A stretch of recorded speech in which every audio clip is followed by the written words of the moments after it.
হঠাতে চাৰিওফাল অন্ধকাৰ হৈ গ'ল, ধূলিময় হৈ গ'ল। হঠাতে যে কি হৈ গ'ল, মোৰ মাথা গৰম। চাওক এই অৱস্থা। নমস্কাৰ সকলোকে, নতুন এটা মিনি ব্লগলৈ আপোনালোকক স্বাগতম জনাইছোঁ। তাৰমানে আচলতে কি হ'ল, ৰাতিপুৱা শুই উঠি বতৰটো ভালেই আছিলে, কাম বনখিনি হৈ গ'ল। এতিয়া আধা ঘণ্টামান আগৰ পৰা এনেকুৱা এটা পৰিৱেশৰ সৃষ্টি হ'ল, চাৰিওকাষে ধূলিময় এনেকুৱা ধূলি, দৰ্জা ভাঙিবলগীয়া বতাহ, মানে অসহ্য হৈ গৈছে। লগে লগে চাৰিওদিশ ধূলি। ইমান চাফ চাফাই কৰিলোঁ, তথাপি সেইবিলাকতো সৰ্বনাশ, সেইটো বেলেগেই কথা। কিন্তু এতিয়া এনেকুৱা হৈছে, পাকঘৰত ভাত বনাবও নোৱাৰা হৈছোঁ, ইমানেই ধূলি। তাৰমানে বাচন বৰ্তন সকলোবিলাক ইমানেই ধূলি হ'ল। এতিয়া খোৱা বস্তুবিলাকত ধূলি নপৰিলেহে আৰু ৰক্ষা। এয়া দেখিছে বাৰাণ্ডাৰ অৱস্থা, দেখিছে ৰাইজ কি অৱস্থা বাৰাণ্ডাৰ। এই ধূলি একদম সৰ্বনাশ।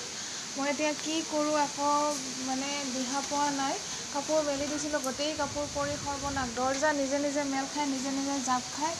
কি অৱস্থা, একোৱে ভাল নলগা হ'ল। ইমানখিনি ধূলি সহ্য নোহোৱা হৈছে। এনেকুৱাকৈ পাকঘৰত ইমান ধূলিত জানো কাম কৰিব পাৰি?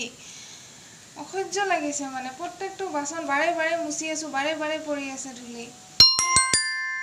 ভাল নালাগে নহয় এনেকুৱা ধূলি, ইমান ধূলি হ'লে। আৰম্ভ হ'ল মোৰ পাকঘৰৰ ডিউটি। ৰাতিপুৱা চাহ তাহ হ'ল, এতিয়া ভাত আধা হ'ল, মেইন চব্জিটো বনাই আছোঁ। এয়া আৰু আপোনালোকক ক'ব পাহৰিছিলোঁ, মই মাৰ ঘৰত গৈছিলোঁ, তো আছিলোঁ এইকেইদিন দৌল চৌল চাই। এইবাৰ যোৱাকালি সন্ধিয়া ইয়াতে আহি পালোঁ হাজবেণ্ডৰ ঘৰত। তো আজি ৰাতিপুৱাৰ পৰা আকৌ আৰম্ভ জীৱনৰ সংগ্ৰাম। এয়া চলি আছে আৰু। এতিয়া ভাতখিনি হ'ল, চব্জিটো হ'লে হৈ গ'ল, তেওঁক খুৱাই লোৱাই উলিয়াই দিম। আকৌ ধূলিয়ে বাহিৰত তাণ্ডৱ কৰি আছে, খুব অশান্তি। তো এতিয়া বনাবলৈ লৈছোঁ মই মাছৰ চব্জি।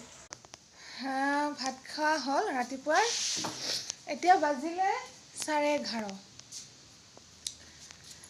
এতিয়া যোৱাৰ পিছত গোটেইখিনি চাফ কৰি, দুপৰীয়া ৰাধা হৈছে, এখন চব্জি বনাব আছে, নিৰামিষ চব্জিখন বনাম, অলপমান ভাত বনাম, হৈ যাব।